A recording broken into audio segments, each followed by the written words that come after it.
Hello everyone, नमस्कार, राधे राधे। आप सभी का एलिगेंट क्लास चैनल पर हार्दिक स्वागत है। आज की वीडियो में हम 22, 23 और 25 मई में पूछे जाने वाले कुछ क्वांट के क्वेश्चन को डिस्कस करने वाले हैं और जिन बच्चों के अभी एग्ज़ाम्स आने वाले हैं उनके लिए ये वीडियो एक फ़ायदेमंद साबित होगा। तो बिना टाइम गंवाए आपको पहले क्वेश्चन पर ले चलता हूँ और कोशिश करते हैं कि क्या आज हम बेहतर और बेहतर से बेहतरीन कर सकते हैं आज के क्वेश्चन में। तो पहला क्वेश्चन आपकी स्क्रीन के ऊपर है। सभी क्वेश्चन को आपको टाइम देना है, जितना हो पाए उतना क्वेश्चन को ट्राई करना है। उसके बाद ना होने पर जिस मेथड से मैं बता रहा हूँ और आपका जो मेथड है उसे चेक करना है। अगर मेरे मेथड से कुछ आपको सीखने को मिले तो उस मेथड को आप ज़रूर अपनी नोट्स में लिखें और उसका यूज़ करें। ठीक है, तो पहला क्वेश्चन,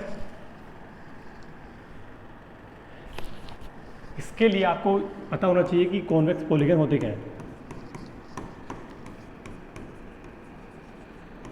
कॉन्वेक्स पॉलीगन वो होते हैं जिनके, लिख लिए, ऑल इंटीरियर एंगल अगर लेस देन हो 180 डिग्री तो उन पॉलीगन्स को हम कॉन्वेक्स पॉलीगन के नाम से जानते हैं। और जो पॉलीगन कॉन्वेक्स पॉलीगन नहीं होते तो उन्हें हम कॉनकेव पॉलीगन कहते हैं। ठीक है, ठीक है। अब सीधा क्वेश्चन पे आते हैं। इसमें गिवन है नंबर ऑफ डायगोनल्स 14 और हमें नंबर ऑफ साइड निकालने हैं। तो इसके हमें पता होना चाहिए कि नंबर ऑफ डायगोनल्स का फॉर्मूला क्या होता है। तो n(-3/2) होता है नंबर ऑफ डायगोनल्स का फॉर्मूला, नंबर ऑफ डायगोनल। ठीक है, और यहाँ पे हमें नंबर ऑफ डायगोनल गिवन है 14। ठीक है, तो इक्वेशन सोल्व करने पर n(-3) इक्वल आ रहा होगा हमारा 28। अब या तो हम इसको पूरा सोल्व करें, n² - 3n = 28, तो एक क्वाड्रेटिक इक्वेशन बनेगा। दो रूट्स निकलेंगे, एक रूट आएगा 7, एक रूट आएगा -4। -4 नहीं लेंगे, n की वैल्यू हम 7 लेंगे। या तो एक ये मेथड है सोल्व करने का, या अगर आपको टाइम बचाना है तो आप एक और मेथड से क्वेश्चन को सोल्व कर सकते हैं, ऑप्शन से। अगर ऑप्शन आप पहला चूज़ करें तो 7, यहाँ क्या होगा 4, 28 आ रहा है ना, ऑप्शन सही है। अगला ऑप्शन देख ले 3, तो 3 और 0 = 0, तो ये ऑप्शन नहीं है। थर्ड ऑप्शन 8, 8, 5, 40, ये भी नहीं है। तो हमारा ऑप्शन फर्स्ट सेटिस्फाई कर रहा है इक्वेशन को, तो इक्वेशन फर्स्ट ही, ऑप्शन फर्स्ट ही अपना आंसर होगा। ठीक है, चलो अगला क्वेश्चन।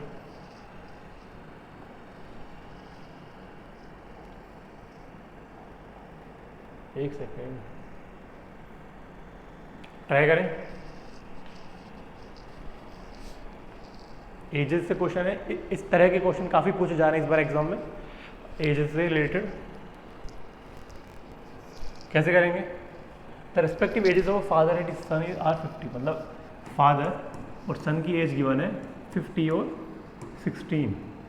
ठीक है, in how many years will be the father will be thrice as old is son. तो बताना है कि कितने सालों बाद फादर की जो एज है अपने सन के थ्राइस होगी। ठीक है, या तो हम ऑप्शन से करें इसको, या इक्वेशन बनाएं। इक्वेशन कैसे बनेगी? मान लो कि x ईयर बाद फादर के थ्राइस हो रही है। ठीक है, तो x ईयर्स बाद थ्राइस होगी सन के। ठीक है, तो 50 + x = 48 + 3x। ठीक है, तो यहाँ बच रहा होगा 2 = 2x, तो x की वैल्यू आ रही होगी 1। तो ऑप्शन क्या है? 1, मतलब 1, मतलब 1 साल के बाद फादर की जो एज है वो उस अपने बच्चे के थ्राइस हो चुकी होगी।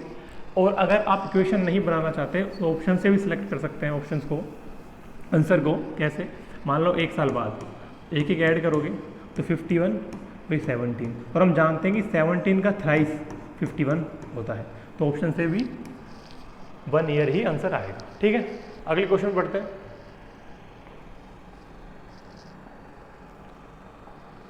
करें वही पॉलीगन से क्वेश्चन। पॉलीगन्स के बारे में मैंने ज्योमेट्री वाली वीडियोज़ में अच्छे से बताया हुआ है। अगर आपको कुछ डाउट है या ज्योमेट्री का कुछ पार्ट देखना है, पॉलीगन का पार्ट देखना है, तो आप उस वीडियो को एक बार दोबारा देखें, आपको पॉलीगन काफ़ी हद तक समझ में आएगा। ठीक है,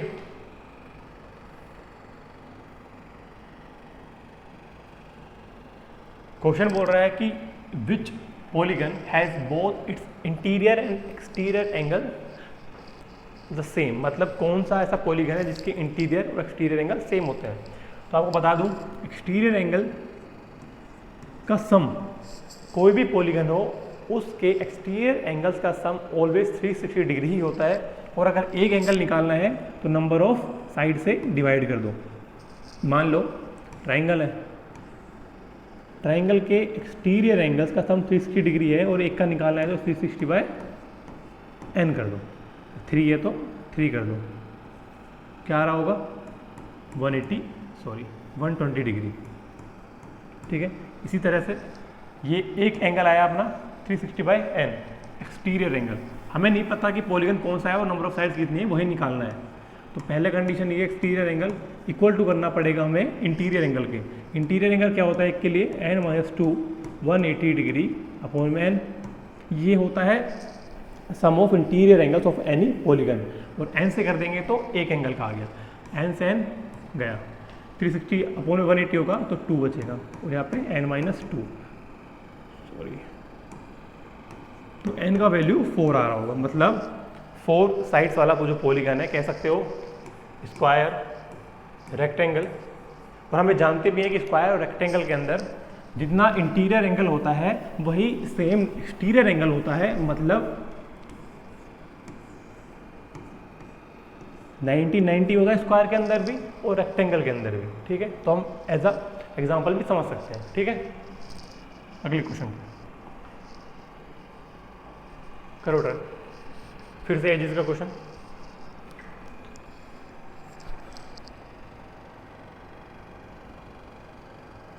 मैं क्वेश्चन जल्दी इसलिए करा रहा हूँ कि अगर आप एग्जाम से कुछ समय पहले भी देखें तो आपको ज़्यादा समय ना लगे वीडियो देखने में, आप जल्दी जल्दी अपने कॉन्सेप्ट को रिवाइज कर सकें।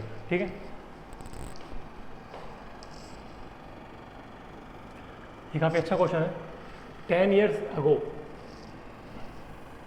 10 साल पहले the ratio of ages of A and B was 3:2। ठीक है, and after 10 years their ages ratio will become 5:4। Find the sum of their present as.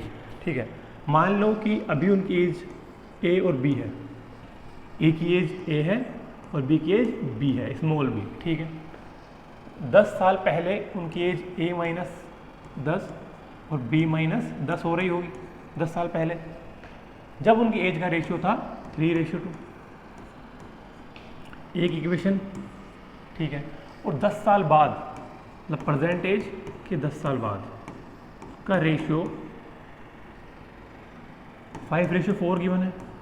Equation second, एक ए बी में यहाँ से बनेगी, एक ए बी में यहाँ से बनेगी। या तो एलिमिनेशन कर सकते हो या सब्स्टिट्यूशन कर सकते हो। ठीक है, कोई भी मेथड आप करो, आंसर आपका सेम ही आएगा।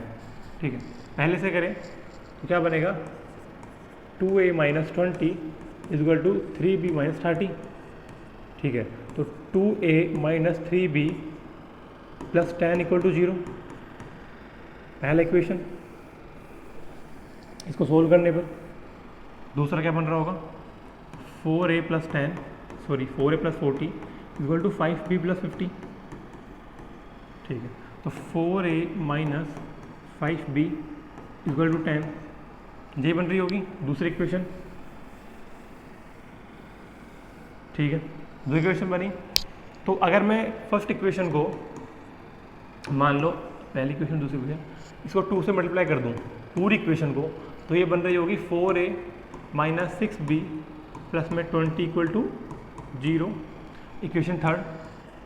अब मैं इक्वेशन थर्ड को या equation third minus equation second कर दूं तो क्या आएगा 4a - 6b + 20, मैं इसे माइनस कर दूं, अगर मैं 4a - 5b माइनस का 10 = 0, इन सबको हटा देता हूँ।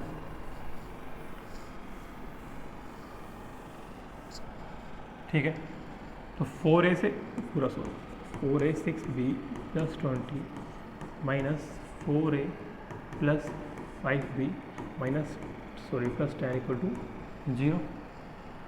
4a से 4a गया, माइनस b बच रहा होगा, प्लस में 30, b उधर जाएगा 0 के उधर, तो b = 30 आ रहा होगा, बिल्कुल सही। और अपनी इक्वेशन क्या थी, एक सेकंड निकाल लेता हूँ, a - 10 और b - 10 था 3, 2 तो 2a minus 20 equal to 3b minus 30 था, और 2a minus 3b plus 10 equal to 0 था। ये अपना इक्वेशन था जब आपने पहली इक्वेशन बनाई थी। अपने पास b की वैल्यू आई 30। अगर इस इक्वेशन में रखोगे आप b की value 2a minus 3 into 30 plus का 10 इक्वल टू 0, तो 2a equal to 90 minus 80 minus 90 plus 10 minus 80 इधर जाएगा तो 80, तो a इक्वल टू आ रहा होगा 40। पूछा क्या है, find the sum of their ages, 40 plus 30, option B 70 आ रहा होगा। ठीक है, देख लीजिए एक बार। कुछ नहीं, ए और बी में दो इक्वेशन बनानी है, उनको एलिमिनेशन या सब्स्टिट्यूशन मेथड से सोल्व करने पर आपका आंसर बिल्कुल ही सही आएगा। चलिए आगे बढ़े।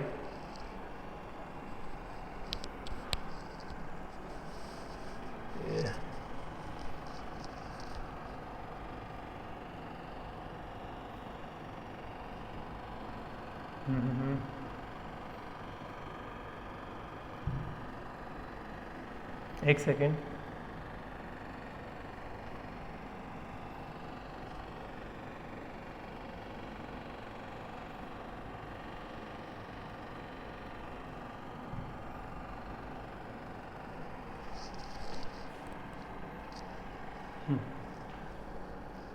चलो अगला क्वेश्चन करो, उसको भी रहने दो, एंगल्स वाला वो मैं कराता हूँ।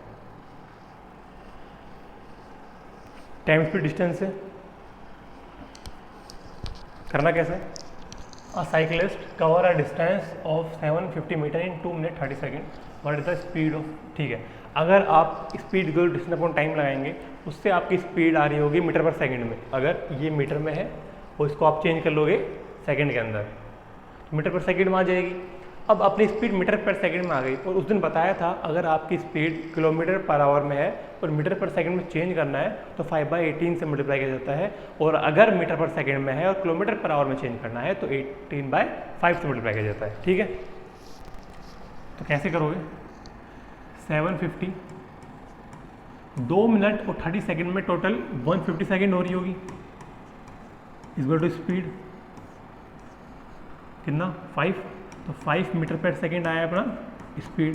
किलोमीटर पर आवर में चेंज करने के लिए इसको 18/5 से मल्टीप्लाई कर रहे होंगे, 5 से 5 गया तो स्पीड क्या आई 18 किलोमीटर पर आवर। ठीक है, इजी क्वेश्चन था, बस ये याद रखना चाहिए कि क्या मल्टीप्लाई करते हैं मीटर पर second two kilometre per hour में चेंज करने के लिए। चलो अगला, फिर से टीएसडी का क्वेश्चन है। इस तरह के क्वेश्चन मैंने आपको पहले क्वांट्स की जो लेक्चर थे उसमें कराए हुए हैं कि किस तरह रिलेटिव स्पीड या किस तरह स्पीड टाइम का रेशियो लिया जाता है, इन्वर्सली प्रोपोर्शनल होता है। इस तरह का क्वेश्चन एक बिल्कुल कराया हुआ है आपको क्वेश्चन, एग्जैक्टली सेम नहीं था, कॉन्सेप्ट सेम लगा था। ठीक है, running at 5/6 of its usual speed, train is 10 minute late, find its usual time to cover the journey. ठीक है, हमें पता है कि स्पीड इन्वर्सली प्रोपोर्शनल होती है हमेशा टाइम के, पता है। ठीक है, यहाँ पे स्पीड का रेशियो मान लो 6:5 है, मानना नहीं, लिखा है कि 5 to 6 हो गई, मतलब पहले 6 यूनिट स्पीड थी, अब 5 ही रह गई, तो 6 से 5 पे गई होगी। ठीक है, और जो टाइम है इन्वर्सली प्रोपोर्शनल होता है, मतलब 5:6 हो रहा होगा, इसका जस्ट अपोजिट। और अब 10 मिनट लेट हो रहा है, तो पहले 5 यूनिट टाइम लग रहा था, अब 6 यूनिट टाइम लग रहा है, 1 यूनिट का डिफरेंस तुम्हें गिवन है 10 मिनट। ठीक है, निकालना क्या है एक्चुअल टाइम, तो अगर 1 यूनिट का वैल्यू तुम्हें 10 मिनट की इक्वल है, ओरिजिनल टाइम कितना होगा 5 × 10, क्योंकि 1 यूनिट 10 के इक्वल है तो 5 यूनिट 50 की इक्वल होगी। Option D is the right answer. और बोले कि इंक्रीज टाइम कितना है तो 60 मिनट तुम्हारा इंक्रीज टाइम होगा। ठीक है, चलो अगला,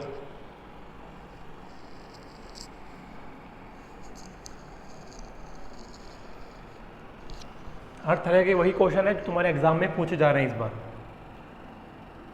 अगर इन कॉन्सेप्ट को आप ढंग से पढ़ें तो आपका कोई भी क्वेश्चन नहीं छूट पाएगा।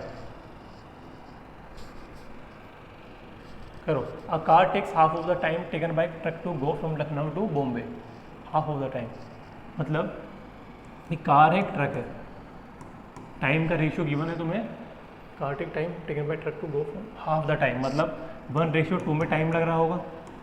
कार को ट्रेन से ट्रक से जस्ट हाफ टाइम लगता है, तो अगर इसको 1 यूनिट लग रहा है, इसको 2 यूनिट लग रहा होगा टाइम, ठीक है। A truck take 20 hours to go from the same journey. अगर ट्रक 20 ओवर ले रहा है तो ये 10 ओवर ले रहा होगा।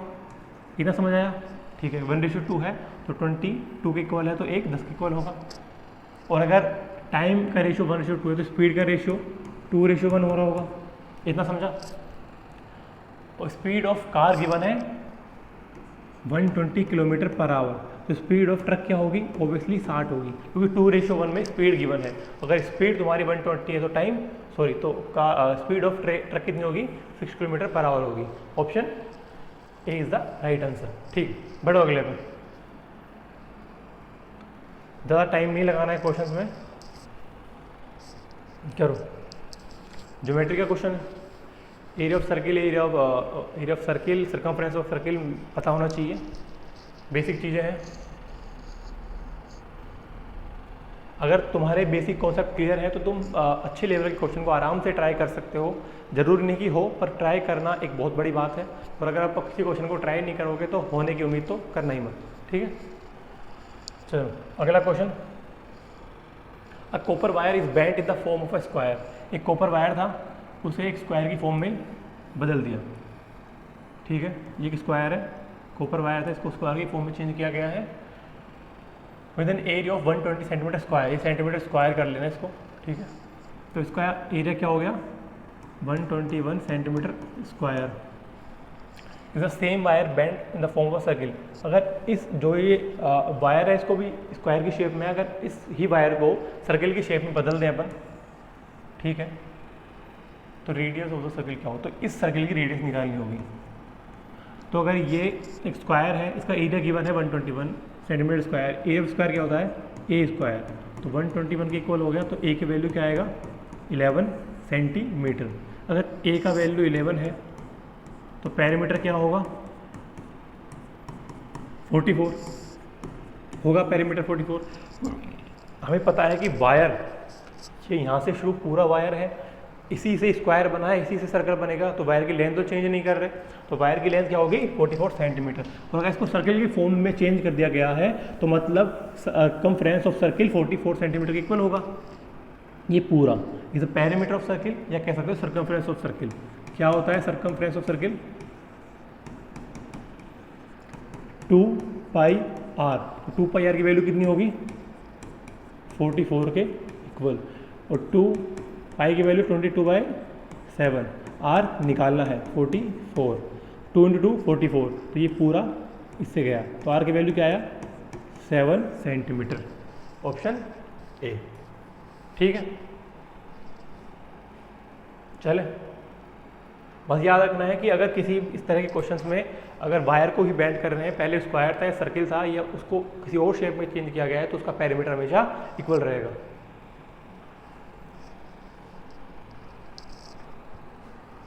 ये किस तरह के क्वेश्चन हैं,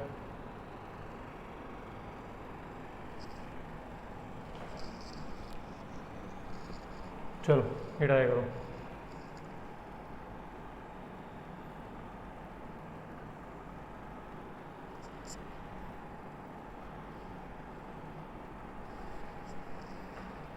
टाइम एंड वर्क का क्वेश्चन है। टाइम एंड वर्क में से काफ़ी अल्टरनेट डेज वाले क्वेश्चन पूछे जा रहे हैं और सिंपल क्वेश्चन पूछ रहा है।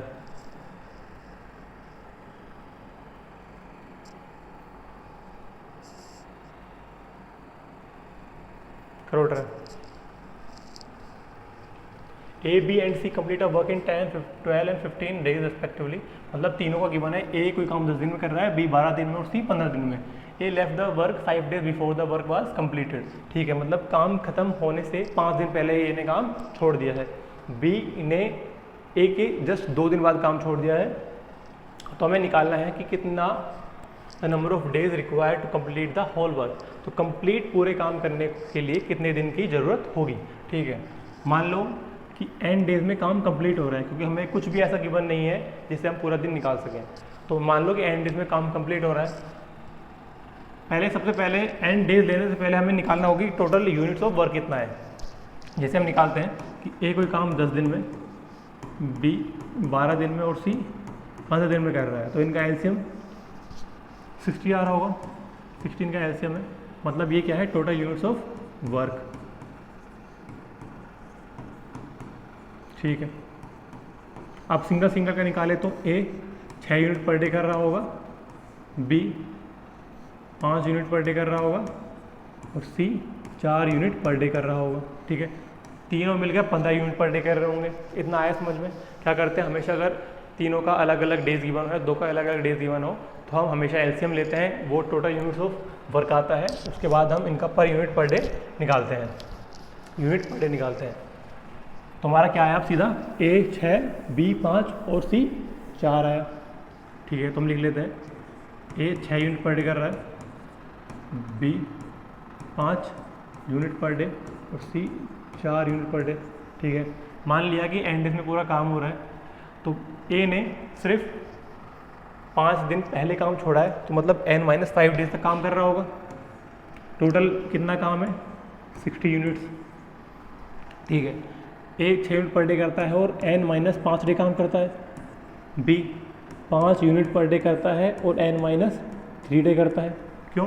क्योंकि उसने ए से 2 दिन बाद काम छोड़ा, अगर n 5 दिन पहले काम छोड़ रहा है तो वो 3 दिन पहले काम छोड़ रहा होगा। ठीक है, और सी पूरा काम करता है, सी काम नहीं छोड़ता, मतलब 4 यूनिट अगर पर डे कर रहा है तो वो एंड डेज तक काम कर रहा होगा। टोटल 60 यूनिट है। इक्वेशन को सोल्व करोगे 6n-30 plus 5n-15 plus 4n equal to 60 आ रहा होगा। इनका addition 15n minus 45 equal to 60 आ रहा होगा। 15n इक्वल टू 105, तो n का वैल्यू 7, मतलब 7 दिन के अंदर ये पूरा काम कर रहे होंगे। Option C is the right answer. ठीक है, बस ये याद रखना है कि ऐसे क्वेश्चंस में तुम्हें n मानना है कि टोटल नंबर ऑफ डेज क्या n है, और उनको इस इक्वेशन बनाना है, उससे सोल्व करना है। ठीक है, आगे बढ़ते हैं। अगला क्वेश्चन,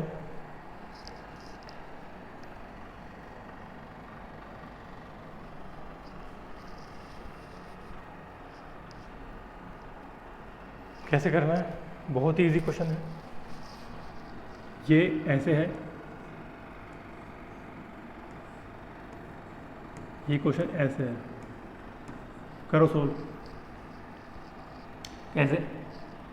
ये पावर हमेशा अगर कुछ ना गिवन हो तो ये अंडर रूट मतलब होता है पावर हाफ।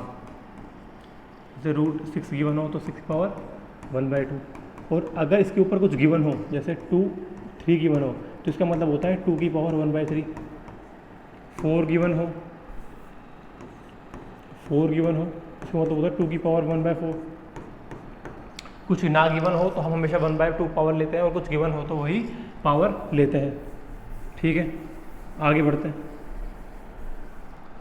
इसमें क्या करेंगे, 3 की पावर n की पावर 1/3, और 27 क्या होता है, 3 की पावर 3, तो ये हो जाएगा n/3।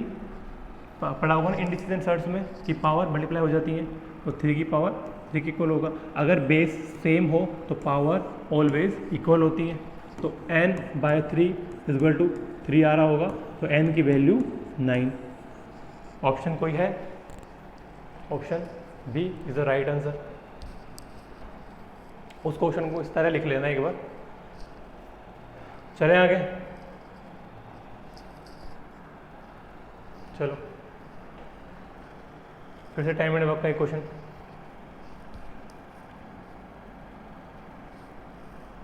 क्या गिवन है, x can do a piece of work in 24 days. x किसी काम को 24 दिन में कर रहा है। When he had worked for 4 days, Y joined him, तो 4 दिन बाद काम करने के मतलब जब उसने 4 दिन काम कर लिया तो उसको Y ने ज्वाइन किया। If complete work was finish in 16 days, Y 11 finish that work in how many days. तो बोल रहा है कि Y के ज्वाइन करने के बाद पूरा काम 16 दिन में कंप्लीट हो गया था, तो अगर उस पूरे काम को Y अकेला करना चाहता है तो कितने दिन में पूरा कर लेगा। ठीक है, मान लो x कोई काम को 24 दिन में कर रहा है, मान लो कि x 1 यूनिट पर डे कर रहा है और टोटल यूनिट्स 24 है। हमें कुछ गिवन नहीं है तो हम अपने मन से मान सकते हैं। कि 24 यूनिट टोटल काम है और x 1 यूनिट पर डे कर रहा है, तो 24 दिन में पूरा काम कर लेगा। ठीक, उसने 4 दिन काम किया तो 4 यूनिट काम हो चुका है और वो 1 यूनिट पर डे कर रहा है। ठीक है, if complete work was finish in 16 days, और पूरा काम 16 दिन में हो गया, 4 दिन पहले वो कर चुका है तो 12 दिन और काम कर रहा होगा, टोटल काम 16 डेज में कंप्लीट कर चुका है। एक्स ने शुरू में 4 दिन काम किया, अब 12 दिन एक्स और वाई दोनों साथ काम कर रहे हैं और एक्स एक दिन में 1 यूनिट कर रहा है, तो एक्स 12 दिन में 12 यूनिट कर लेगा, मतलब एक्स ने टोटल 16 दिन में 16 यूनिट करी होगी। टोटल कितने यूनिट्स हैं? 24 यूनिट में से 16 ए ने करी, सॉरी एक्स ने करी, तो बची कितनी? 8। अब ये जो 8 यूनिट है वो वाई कर रहा होगा कितने दिन में? 12 दिन में। आया समझ में? एक्स दोनों मिलकर, दोनों ने जैसे पूरा 24 यूनिट काम है, एक्स ने 4 दिन काम किया, 4 यूनिट हो गई, बची कितनी? 20 यूनिट। 20 यूनिट में से 12 यूनिट एक्स कर चुका है 12 दिन में, अब वाई को 8 यूनिट करनी है 12 दिन में।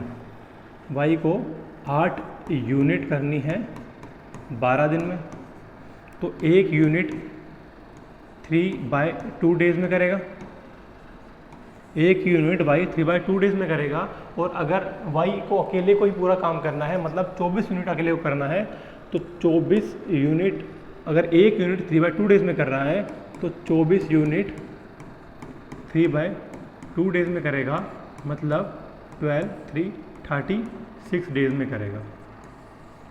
आया समझ में?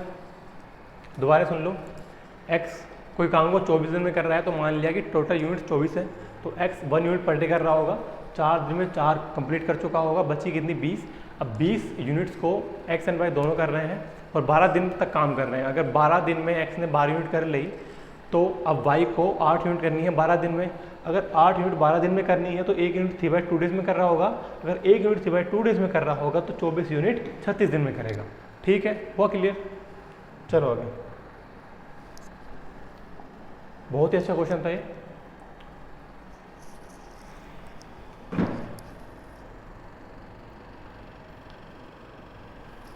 ABC is an equilateral triangle and D is a point on BC such that AD, एक second,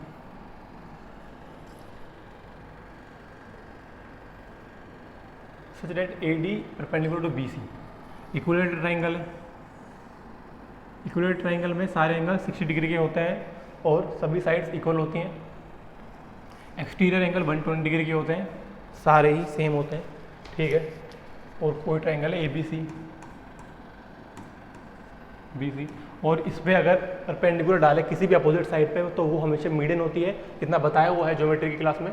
D is a point on a BC, D point है BC पर। ठीक है, such that AD is a perpendicular, वही बात आ गई, अगर perpendicular है तो ये मीडियन होगी, मतलब ये आधा आधा डिवाइड कर रही होगी। तो BC निकालना क्या है, तो ये 4 ऑप्शन दे रखे हैं, तो बताना है कि कौन सा सेटिस्फाई कर रहा है। सारी साइड इक्वल होती हैं, तो 1 1 और 1 होगी, और अगर ये आधी आधी डिवाइड कर रहा है तो ये 1/2 और 1/2 में डिवाइड हो रहा होगा, क्योंकि ये मीडियन है। इक्वल ट्रायंगल में कभी भी अपोजिट साइड पर अगर कोई परपेंडिकुलर जाता है तो वो हमेशा मीडियन ही कहलाता है। ठीक है, 1/2 1/2 हो रहा होगा। कौन सा ऑप्शन सेटिस्फाई कर रहा है? पहला ABBD 1 1 नहीं है, ABBD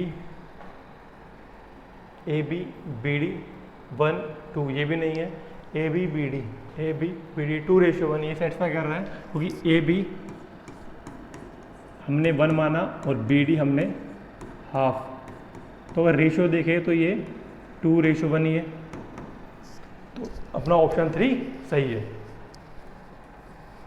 इस तरह के क्वेश्चन भी आते हैं तुम्हारे, सीधे पूछता है, बस रेशियो का गिवन होता है। अगला क्वेश्चन करो। ये फिगर बनाए तो इसमें क्वेश्चन करने से पहले 1 सेकेंड,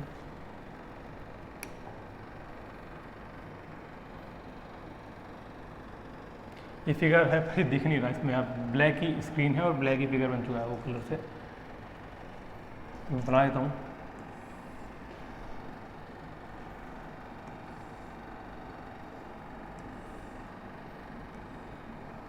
ठीक है, क्वेश्चन में फिगर गिवन था इसमें, पर एक कलर से सही बैठना नहीं पाया।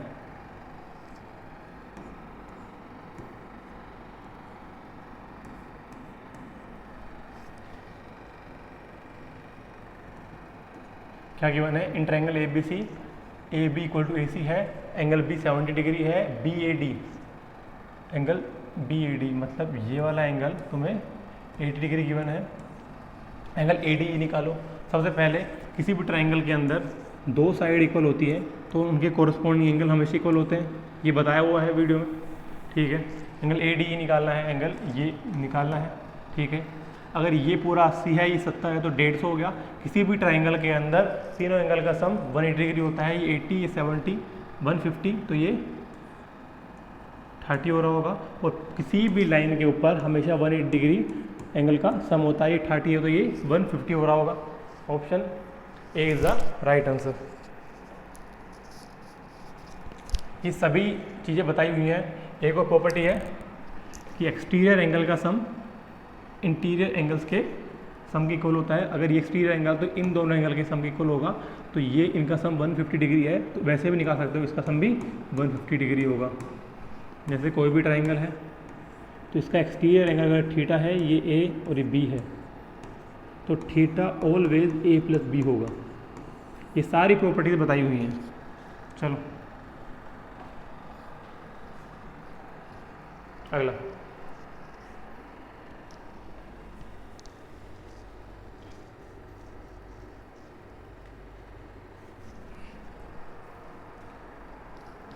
Height and distance.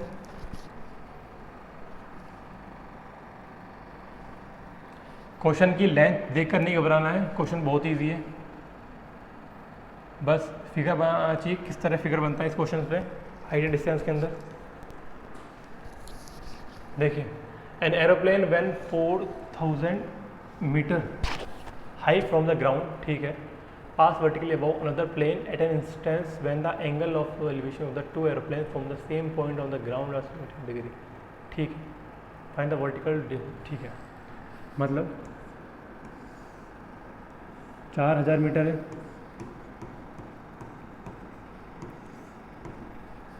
ये एक हाइट है 4000 मीटर की, यहाँ पे एक प्लेन ट्रैवल कर रहा है, ठीक है, वर्टिकली।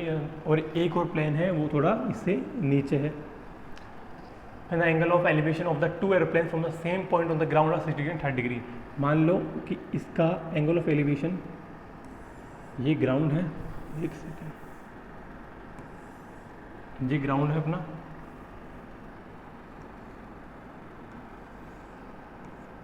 अगर ये एंगल ऑफ एलिवेशन 60 है, ये एंगल ऑफ एलिवेशन 30 होगा, ये छोटा होगा और वो बड़ा होगा तो 60 30 लेंगे, ठीक है। ये 60 30 है और ये पूरा 60 है,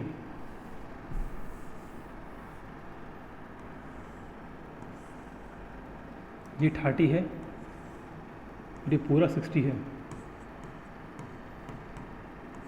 ये एंगल 30 है, ठीक है। Find the vertical distance between the two aeroplanes. और उस दिन बताया था कि अगर एंगल 60 डिग्री हो तो परपेंडिकुलर बेस हाइपोटेन्यूज का रेशियो क्या होता है, √3, 1 और 2, ठीक है। तो ये हाइट √3 की इक्वल होगी 4000 मीटर, तो √3 4000 मीटर के इक्वल होगा, तो 1 होगा 4000 बाय √3 के इक्वल। हाइट एंड डिस्टेंस में बताया हुआ है ये सब चीज़ें, तो ये 4000 बाय √3 होगी, ठीक है इतना। अब एंगल अपन 30 डिग्री लेंगे, हमें ये निकालना है, इन दोनों के बीच में डिस्टेंस निकालना है। अगर अपना ये हाइट निकल गया तो पूरे में से इसका माइनस कर देंगे तो ये हाइट भी आ जाएगा।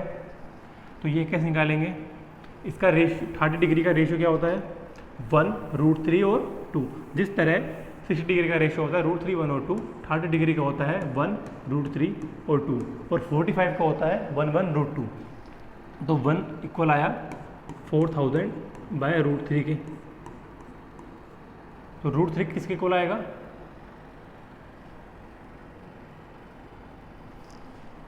क्या परपेंडिकुलर, सॉरी बेस के इक्वल है। तो √3 4000 बाई रूट 3 के इक्वल है, तो 1 4000 बाय 3 के इक्वल होगा, ये रूट 3 नीचे चल जाएगा, रूट 3 इंटू रूट 3 3, तो 1 की वैल्यू 4000 बाय 3 होगा, तो इसकी वैल्यू क्या आई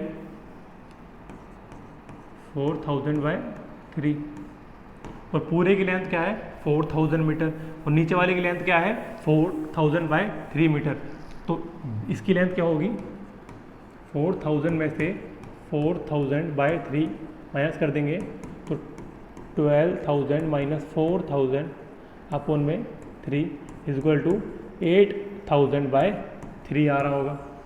option A is the right answer. ठीक है, इजी क्वेश्चन था, बस अगर तुमने फिगर बना लिया और वो सब चीज़ें याद है 60 डिग्री 30 डिग्री और 45 डिग्री वाली, तो क्वेश्चन कैसे भी नहीं छूटेगा। चलो अगला,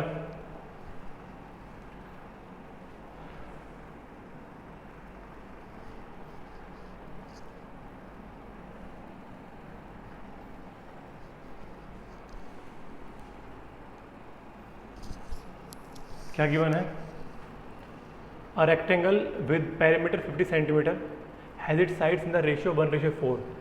पेरीमीटर 50 सेंटीमीटर है, उसका रेशियो नहीं है, उसकी रेक्टेंगल की साइड का रेशियो है। ये क्वेश्चन एक पहले भी कराया था इसी डाउट के चक्कर में, कि जो पेरीमीटर होता है वो 2l+b होता है, ना कि l+b। रेक्टेंगल का पेरीमीटर 2l+b होता है और उसकी गिवन है वैल्यू 50, तो l+b 25 के इक्वल होगा, ना कि 50 मीटर के इक्वल। ठीक है, अब इसका रेशियो गिवन है 1:4, तो लेंथ मान लो 5 और ब्रेड्थ होगी तुम्हारी 20, 1:4 में, या ब्रेड्थ 5 लेंथ 20। ठीक है, और is the perimeter of a square whose area the same as the perimeter rectangle, तो उस स्क्वायर का एरिया क्या होगा, एक सेकेंड,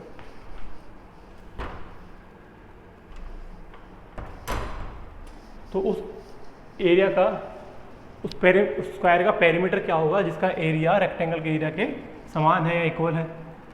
तो अगर ये 5 और 20 लेंथ एंड ब्रेड्थ है रेक्टेंगल की, तो एरिया ऑफ रेक्टेंगल क्या होगा, लेंथ इंटू ब्रेड्थ, मतलब 5 इंटू 20 बोले तो 100। ठीक है, तो यही एरिया ऑफ स्क्वायर होगा, और एरिया ऑफ स्क्वायर क्या होता है ए स्क्वायर, मतलब साइड का स्क्वायर, तो 100 के इक्वल होगा, तो एक साइड की वैल्यू 10 आ रही होगी, और अगर एक साइड की वैल्यू 10 आ रही है तो पूरा पेरीमीटर क्या होगा स्क्वायर का 10 10 10 10 40 मीटर होगा। ठीक है, ऑप्शन है बिल्कुल 40 सेंटीमीटर राइट आंसर। बस क्वेश्चन की लैंग्वेज समझे कि क्वेश्चन क्या बोलना चाह रहा है, क्वेश्चन अपने आप होगा। चलो, प्रॉफिट लॉस,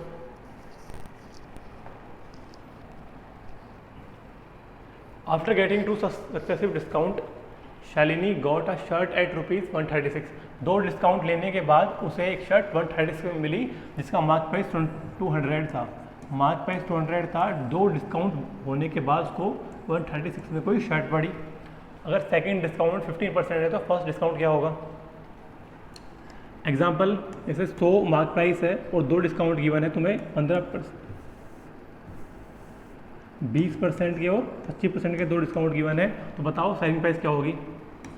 एग्जांपल है ये, जैसे मान लो 100 मार्केट प्राइस है, तो पहले 20% डिस्काउंट है, मतलब 20% छूट मिला तो 80% पे आ रहा होगा, तो 80% मतलब 4/5, 80/100 4/5, और 25% मतलब डिस्काउंट है तो 75/100, बोले तो 3/4। ये 20, ये 5 टाइम्स कटेगा, 5 × 4 20, 20 × 3 60, 60 सेलिंग प्राइस होगी। ठीक है, उसी तरह इस क्वेश्चन को कैसे करेंगे, 200 से 136 पे गया, पहला डिस्काउंट परसेंटेज क्या है 15%, तो 200 15% है मतलब 85/100 हो गया होगा। ठीक है, दूसरा डिस्काउंट क्या है निकालना है, मान लो x है तो 1 - x/100, प्राइस क्या गिवन है 136।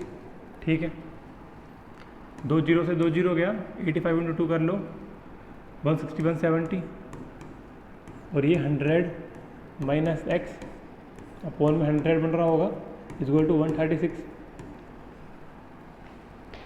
एक जीरो से फिर से एक जीरो गया,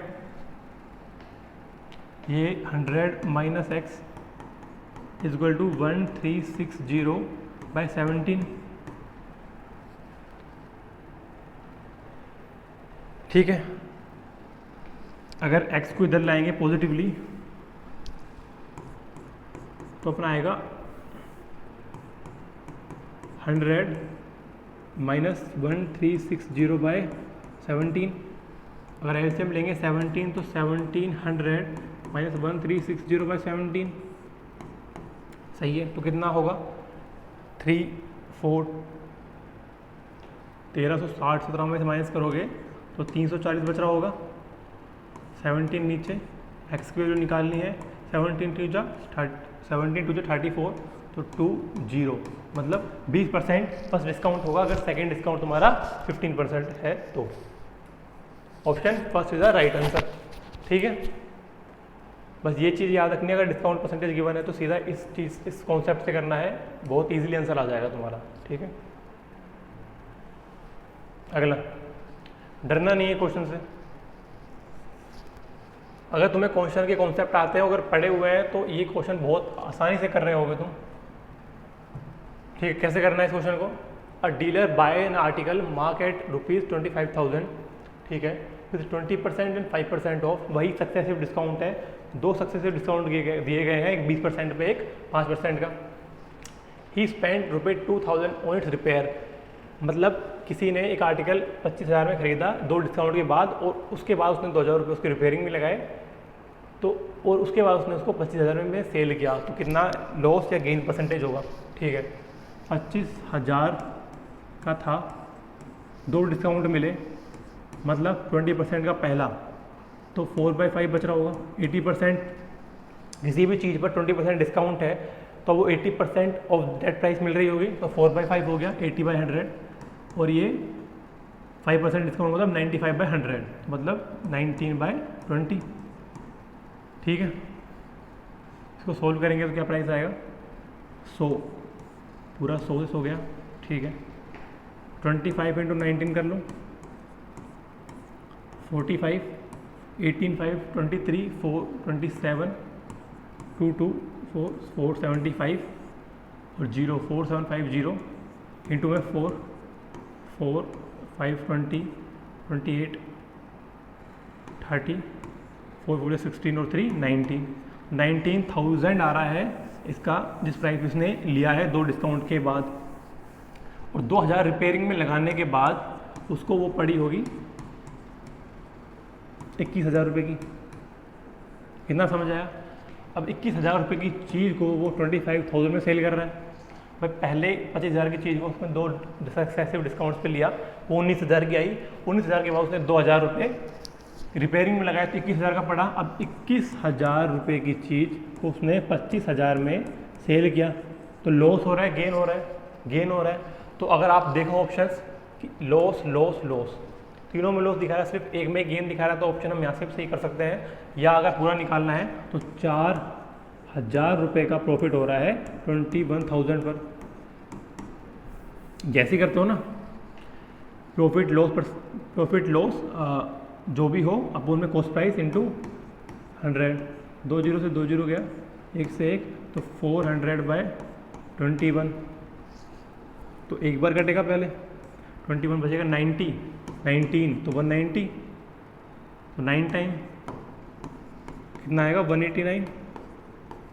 ठीक है, पॉइंट कितना बच रहा होगा,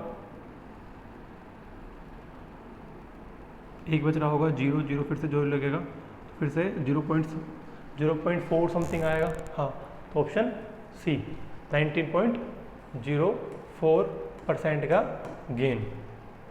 ठीक है, अगला करें, ज़्यादा टाइम वेस्ट नहीं करना है क्वेश्चन पर, पहले अपना मेथड से ट्राई करें, अगर वो ना हो तो इसको समझें, आराम से समझें और अपने नोट्स में उस चीज़ों को इंक्लूड करे जाए, जो अब जिस दिन आपका एग्जाम हो उससे एक दिन पहले उन कॉन्सेप्ट को सबको रिवाइज करें, वो उस चीज़ों से बहुत आपको मदद मिलती है पेपर के अंदर, अगर आप सीरियसली किसी एग्ज़ाम की प्रिपरेशन कर रहे हो तो, वरना मजाक मस्ती तो चलती रहती है। At what rate percent per annum will be sum of money double in 16 years, कि किस परसेंटेज पर कोई भी मनी 16 साल में डबल हो सकती है। तो मान लो कि 100 रुपये सम था का 200 हो रहा है 16 ईयर्स में, ठीक है। मतलब 16 साल में 100 रुपये का इंक्रीमेंट आ रहा है, ठीक है। एक साल में कितने का आ रहा होगा, 100/16, वही परसेंटेज है। एक साल का निकल गया कि 100/16 का इंक्रीमेंट आ रहा है, और परसेंटेज में निकालना है तो क्या आएगा, 6.25%। कैलकुलेशन नहीं करनी तो 1/16 याद होना चाहिए। परसेंटेज के अंदर 1/16 6.25 होता है, 1/15 6.66 होता है। पूरी परसेंटेज टेबल भी लिखाई हुई है क्वांट्स के लेक्चर्स में, उसको देख लें एक बार। तो 100/16 से सीधा क्या आया, 6.25%। अगर तुम्हें गिवन होता कि कितने सालों में ट्रिपल हो रहा है, 16 साल में डबल की जगह 28 हो रहा होता तो 300 हो रहा होता, तो 200 बढ़ रहा होता 16 साल में, तो एक साल में 200/16 बढ़ रहा होता। काटोगे तो 100/4 नहीं, 50/4, ठीक है, और 25/2 या 12.5% इंटरेस्ट रेट आ रहा होगा, ठीक है। दोनों बता दिए। अगर डबल हो तो 6.25%। किस तरह है वो भी, कि अगर 100 से 200 में जा रहा है, 100 से 300 में जा रहा है, तो कितना बढ़ रहा है कितने सालों में, अगर और एक साल में निकाला कि एक साल में इतना बढ़ रहा होगा, तो वही परसेंटेज होता है, ठीक है। अगला,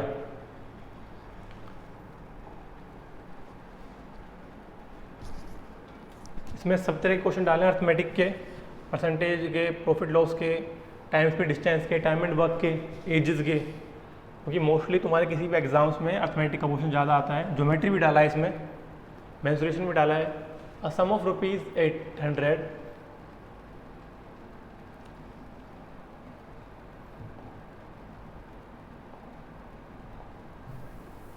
a sum of ₹800 amount to ₹920 in 3 years at simple interest, ठीक है। if the interest rate is increased by 3%, बताया हुआ है अगर सिंपल इंटरेस्ट गिवन हो, इंटरेस्ट हमेशा सेम होता है सिंपल इंटरेस्ट में। 3 साल में 800 से 920 हुआ, कितना इंक्रीमेंट आ रहा है, 120 का। इंटरेस्ट हमेशा सेम होगा हर साल। 3 साल में अगर 120 का है तो एक साल में 40 इंक्रीज हो रहा होगा, ठीक है। तो परसेंटेज निकाले कितना इंटरेस्ट रेट है, तो 40/800 इंटू 100, तो 5% इंटरेस्ट रेट होगा, ठीक है। इतना समझाया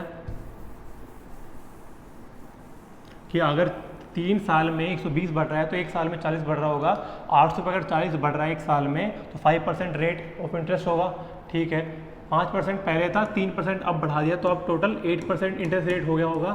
तो अब 3 साल में कितना अमाउंट होगा वही निकालना है।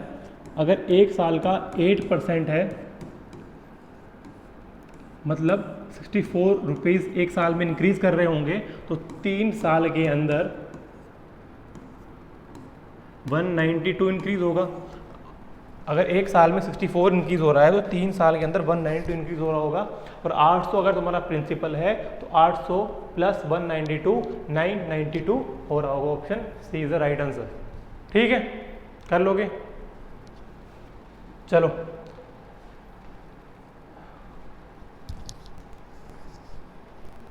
जी गायब कैसे हैं?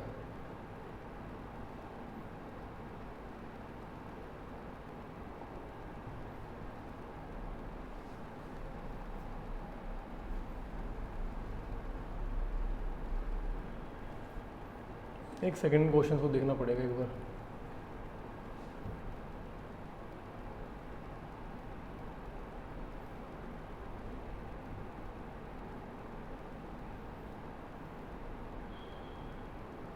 ये हो गया।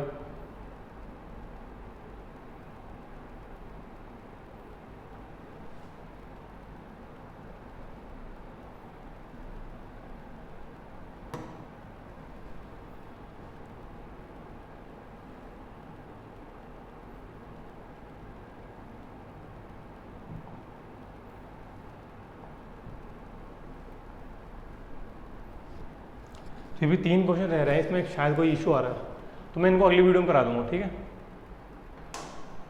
तो आज की वीडियो में बस इतना ही। अगर आपको वीडियो पसंद आया है और आपके प्रिपरेशन में अगर कुछ भी मेरी हेल्प हो रही हो तो आप इस वीडियो को जरूर लाइक करें, और अगर आप चैनल पे नए हैं तो इस चैनल को सब्सक्राइब करें और अपने दोस्तों के साथ इस चैनल को जरूर शेयर करें। तो आज की वीडियो में बस इतना ही, मिलता हूँ आपसे अगली वीडियो में। जब तक के लिए अपनी तैयारी करें अच्छे से और अपना ख्याल रखें। Ta-ta bye bye.